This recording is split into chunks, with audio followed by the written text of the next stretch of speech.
Thank you, David. I'd be remiss if I didn't also recognize Jim Mathis, who's my guest here today, who's chairman of the board over at Synovus Bank. Jim, nice to have you here. It's a pleasure to introduce two very good presenters today. I'm going to introduce one, and then he's going to introduce the second. Both are very close and good friends, and you'll know more about that in just a moment. Mike Saxon is Vice President of Alabama Power's Mobile Division, with responsibility for all operations in southwest Alabama. Mike joined Gulf Power during the summer of 1974 following graduation from high school and was a co-op during college. After earning his Bachelor of Science in Marketing from the University of West Florida in 1978, he worked for Gulf Power in marketing, safety and health, risk services, labor relations, economic development, division operations, corporate and financial planning. These assignments gave him hands-on experience in a wide variety of operational areas. In 2003, Mike was named Region Manager of Georgia Power's Metro South Region, and in 2005 became the Southeast Division Vice President for Alabama Power. He moved to his current position as Mobile Division Vice President in 2010. Mike graduated from Escambia High School, and Frances Yo actually vouched for that. She was in his class. And Gary Simmons. There's several others here too as well. Okay, and he earned a BS degree from the University of West Florida and an MBA from Troy University. He's immediate past chairman of the board of directors of the Mobile Area Chamber of Commerce, where he currently serves on the board of advisors. He is on the board of Alabama School of Mathematics and Science Foundation. I know your mama would be proud of that. And the Industrial Advisory Board of the University of South Alabama and Regions Bank South Alabama Area Advisory Board. He has served on the United Way of Southwest Alabama Board of Trustees. Mike's a family-centered guy. He has roots in deep Southeast. He's married to the former Phyllis Beal of Pensacola, Florida. They're the proud parents of two daughters, Heather and Hillary. He's an avid hunter. What his bio doesn't tell you is that his daddy and my mama are brother and sister. Welcome home, cousin.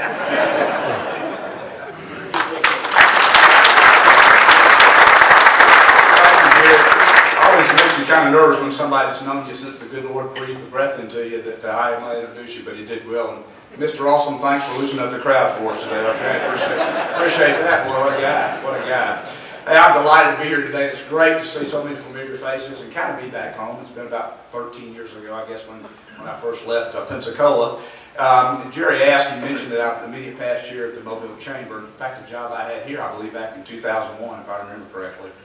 But we're going to highlight a few things. Bill's going to talk about some of the great things going on in Mobile, but a couple of things that happened, I guess, during my tenure last year. One, Airbus, who I'm sure you heard a lot about that. We'll talk a little bit more about that in just a few minutes. But one of the other big tasks and challenges we had was after 22 and a half years, our chamber president and CEO let me know that during my tenure he would be retiring from his job at the chamber.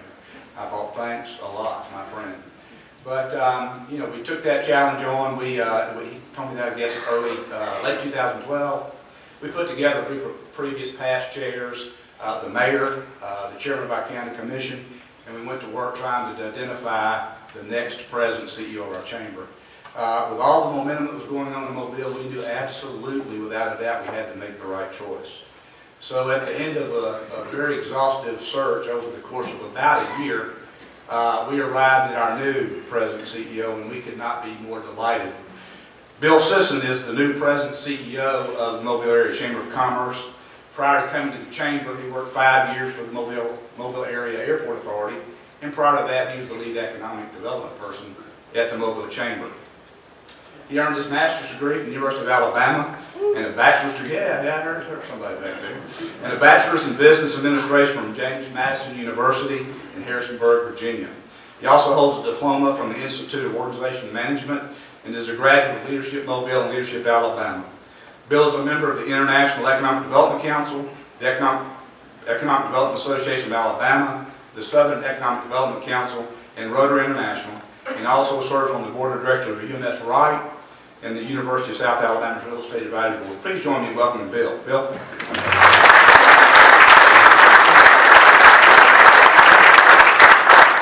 Thank you, Mike. I appreciate that. And Mike's still my boss. He'll always be my boss. He's the one that hired me, so that's the real reason we're here together. I'm still on probation, so he's making sure that I handle this well. But you know, I can tell right away I'm a Rotarian. Get you out of here on time. But I can tell this is a friskier club than mine, and I commend you on that. It seems like you have a lot of fun. So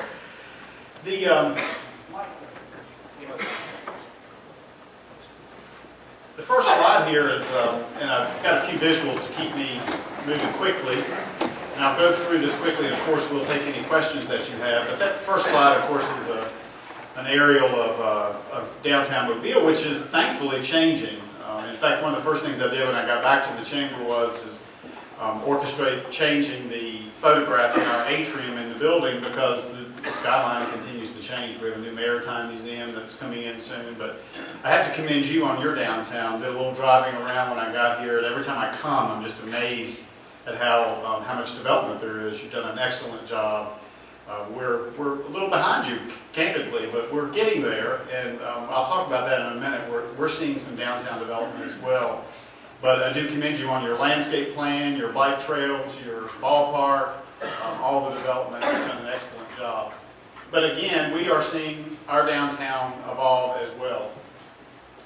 Some things that I like to throw up here, because it's easy for the chamber guy to say good things about his or her community, but this is some third-party recognition that I think is very significant for us in the Mobile region.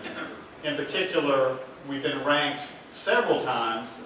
The latest was NerdWallet, which is an online financial tool, in the top 10 U.S. cities for income growth, which in economic development, that's obviously the name of the game, to get those income levels up, and we're certainly seeing that. And then the fact that we're ranked second out of about 385 metropolitan areas by Business Facilities Magazine, which is a magazine read by site selectors as well as CEOs considering a move to a new city.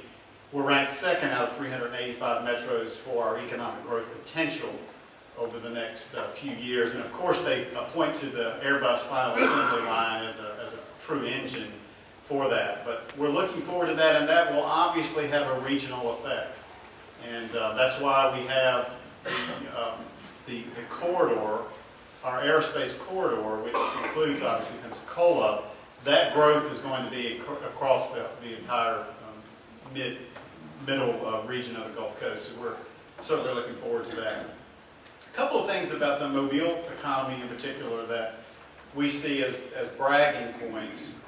If you'll look at this, you'll see, and there's actually 11 there if you count, but I wanted to make sure that BASF was included because that's another fast-growing company in the Mobile area. But a couple of things you'll notice about our economy. One is that Mobile is incredibly international. We have about, for example, 13% of our air traffic at the Mobile Regional Airport is international traffic, and that compares to about 4% nationally. So we have a lot of international business. And the second thing you'll notice is that we are strong in manufacturing. Mobile has purposefully not turned its back on manufacturing, and that has been a key to our success over the last few years, and has kept our economy strong. I often point to Germany as an example. In Europe, that's a country that has not turned its back on manufacturing. 18%, I think, of its economy is manufacturing oriented. And which country in Europe do you think of as doing the best right now? Certainly Germany.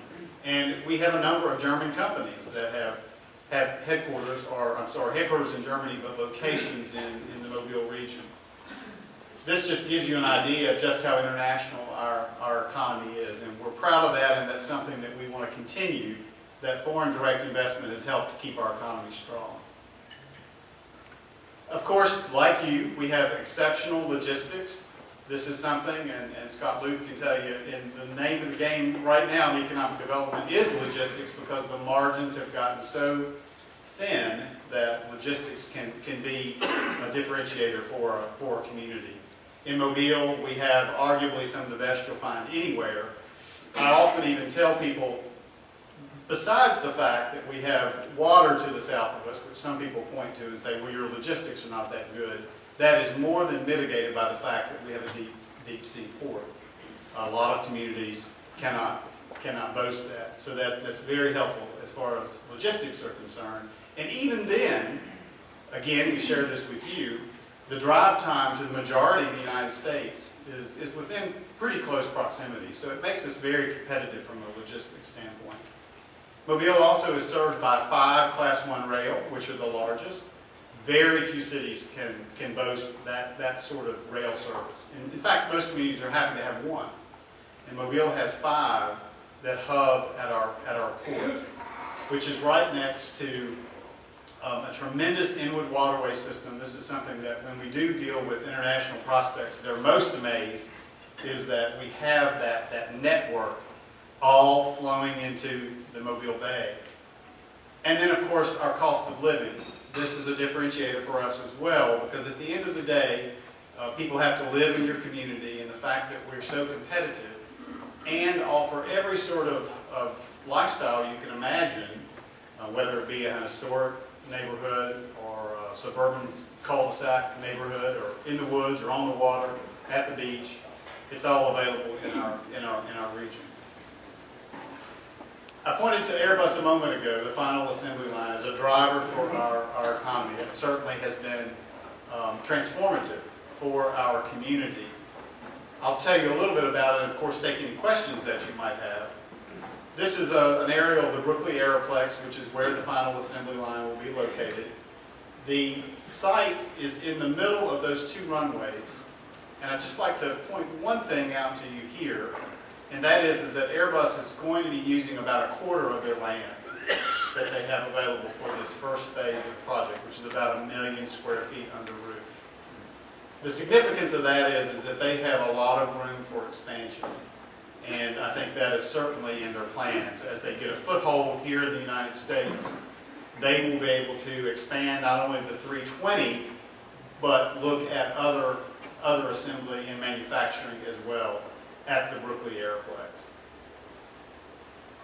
We already have the makings of an aviation aerospace cluster, though, even without Airbus, and I'm listing these here just to give you an idea of what we have in our region. The Airbus Engineering Center has been there for about 5 years. They employ about 230 engineers at that engineering center. And to give you a little peek into the corporate investment that Airbus has in our area, they promised 150 and they're at 230 today. And they tell us that they will even double the size of that because of the final assembly line. So they're a company that exceeds your expectations left and right. We also have Airbus Military, which does maintenance, repair, and overhaul for the CN-235 out at Regional Airport. And you can see a number of others, like ST Aerospace. And they're talking about putting a branch here in Pensacola, and that's certainly good news for you and good news for Mobile, because that speaks to the strength of that company. They employ about 1,400 people at the facility in Mobile. Baldwin County has its share as well. And then if you do what I call a reverse Google, where you pull out even further, within 100 miles of the Brookley Aeroplex, we have truly a strong aviation aerospace cluster, including this region in Florida. That's why the 4 states, Louisiana, Alabama, Mississippi, and Florida, are working together to market this region as one corridor. In fact, we'll be hosting another reception at the upcoming Farnborough Air Show in London. And I think that regional strength is really a position of power for us regionally. We would be happy to have that one sector growing, but we have a number of sectors that are growing by leaps and bounds in Mobile. You may have heard of Austal Shipbuilding, which is an aluminum shipbuilding company. It's Australian. When I moved to Mobile a little over 10 years ago, they had 150 at that facility. Today they have over 4,000 that work at that facility. And you can see here that they're predicting 500 more over the next few years. So that's been a real success story in the shipbuilding sector in our region. BAE Systems and Horizon Shipbuilding, some smaller shipyards, they're also growing in our region. Healthcare, Mobile in many ways is a regional hub for healthcare. We have a new expansion to our Children's and Women's Hospital, and the Mitchell Cancer Institute, which you see there. This has not only been good for our economy because there are physicians and scientists that work at this facility that obviously make very good money, but cancer, it touches all of us in some way, so to have that excellent care in Mobile has been a huge quality of life issue for us. Oil and gas, as this country nears energy independence, Mobile, because of our port and because of our location, we have a real opportunity to take advantage of that oil exploration. And you can see that the companies that are located in Mobile are doing that and are adding more and more workers. Advanced manufacturing, you probably are aware of ThyssenKrupp, which built a $5.6 billion facility in North Mobile County a few years ago, and they have since sold that, two parts of that company, a stainless side and a carbon side. The stainless side they sold to a Finnish company called Outokumpu, and the carbon side they have sold that to AM&S Calvert, which is a recent sale. But the good news is they're employing there as many as they always indicated they would, with about 2,300 people working in a very advanced facility in the north part of the county. So this is another really fast-growing sector for us. And something that you know well, the military bases across the Gulf Coast. This has such a huge impact on our region as a whole, particularly here in Pensacola. But sometimes in Mobile, people forget the significance of the Coast Guard facilities. At both of our airports, we have Coast Guard facilities employing over 800 people at both of those facilities. And because of the fact that we have a lot of military operations at our airports, our two airports in Mobile are in the top 10 nationally for military operations. So a very strong part of our economy and one that we want to continue to foster. It's been a good start of the year. We have a new sector that announced, Rule Sourcing Inc., which is a software company. They'll be employing over 100 people. They do software development for various companies here in the U.S. But what's particularly good is they want to be downtown, and they are currently scouting for locations. They are in a temporary facility, but they will be locating their offices downtown, which, speaking to what I started with, this is a way for us to continue the growth and redevelopment of our downtown area. I'll kind of wind down with saying that if you don't have a trained, available, loyal workforce, no matter how much economic development you do, you cannot be successful. And we are aligned in our community in ways that we've never been aligned since I've been in Mobile. Our K-12 system, our public schools, they now have career academies set up which are geared towards getting these students trained early on in the sectors and trained for the jobs that are coming available in our market in Mobile. They will matriculate into Alabama Industrial Development Training or community college system and be ready for these new jobs that are being created. So I'm very bullish on the fact that the workforce development alignment is going to be our key to future success. As part of the Airbus project, we do have an aviation training center which will be located at Brooklyn, very similar to the one in Hamburg, Germany. The Airbus facility at Brooklyn will employ about 1,000. We're hoping to see 4,000 supplier positions and service provider positions in the area associated with that. And this facility will be training the workers not only for Airbus, but for those suppliers in the area. And we could not do this. This is not something that the Chamber does alone. I mentioned the 4-state partnership that we have to market this region. It's so important to really differentiate us in the world. Our team, as you can see, includes a lot of organizations and has truly been our key to success, because when we're working with a business prospect, all these partners are around the table holding hands saying, what can we do to help you as you consider locating in our city. I will turn it back over to Mike. Mike's going to close with a few comments, and then we'll of course take any questions that you have. Appreciate the invitation to speak to you and give you a quick snapshot of some of the things going on in Mobile, certainly look forward to continuing to work with you, our great neighbor to the east, and our partners in the economic development process for our region. So thank you very much, Mike. Just another brief word about Airbus. One of the things that we've had to do, that they broke ground last April, as I mentioned, they had the topping out ceremony about 2 weeks ago, but one of the things we had to adjust our expectations to was the supply chain for Airbus. We first thought, and as many of you I suspect did, that wow, we'll have all this cluster of suppliers grow up around this region to supply Airbus, not unlike what we see with the automotive industry. Well, after talking to the Airbus folks and visiting Hamburg to see the facility there, we learned quickly that it would not manifest itself nearly as quickly in the region for suppliers as it does for the automotive industry. When you think about it, it makes sense. They make 30,000 vehicles a month at the Hyundai plant in Montgomery. Suppliers got to be pretty close to pull that off. So they're going to begin building 4 planes a month initially. They hope to ramp that up to 8 planes a month in Mobile. So it doesn't require the same intense supply chain as it might if it were the automotive industry. So we found ourselves having to temper the expectations of our community members, some of our elected officials, and offer that to you today as sort of tempering expectations about what those supply chains might look like in the near term. It took Hamburg 20 years to build out the cluster of suppliers that now surround the Airbus facility in Hamburg. The other thing is, and Bill touched on it, the regionalism that we enjoy across the Gulf Coast really helped make this possible. That regionalism began when we were trying to attract the tanker deal to Mobile, an Airbus project, Air Force refueling tanker.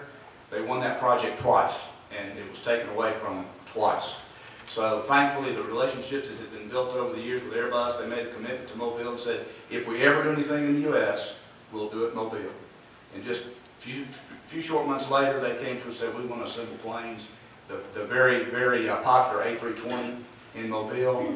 We think we probably got lemonade from those lemons, because now we won't be subject to the DOD budget, whether or not they fund the tanker or don't fund the tanker. We're in the commercial airline business, and right now the backlog for those planes is about 1,900 is their backlog for that A320 right now. So we feel like the future's bright for Airbus. With that, I'll hush. I know we're up against the clock, and entertain any questions you may have for Bill Wright. What subsidy or addition help do you get from the state in improving your economic development? As Bill mentioned, they are a critical partner. Oh, I'm sorry. What kind of help do we get from the state as an economic development partner? If I had to, having been a recent transplant to Alabama, if I could sum it up in one word, is they get it. The state gets it. They understand economic development. They want to do economic development. So they are always a party to our Team Mobile, and that's not just a phrase we toss around lightly. It is indeed Team Mobile. They're an integral part of that. And any deal of any size we have in the area, the state's always involved, the city and the county are always involved. From an incentive standpoint, they just have to be there. We couldn't do it.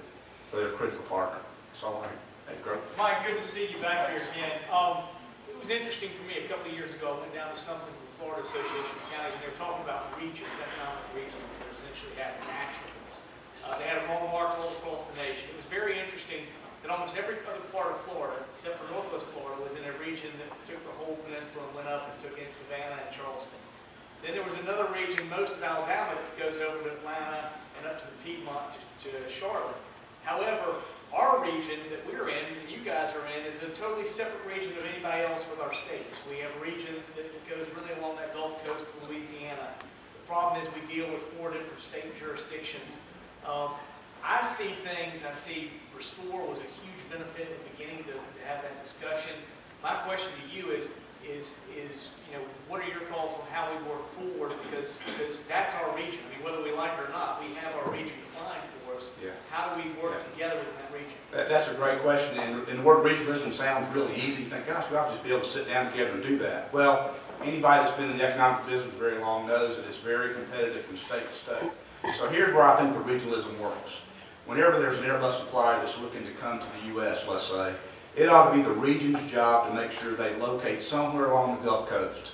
When we get that message sent that, hey, you need to be somewhere within a 100-mile radius, for instance, of Airbus, then when they make that decision, then we can begin to compete as cities and states for that project. But I think from a regional standpoint, we must make sure that we get those projects looking in the greater Gulf Coast area.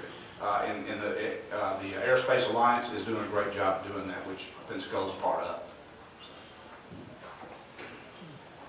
Thank you for your time today.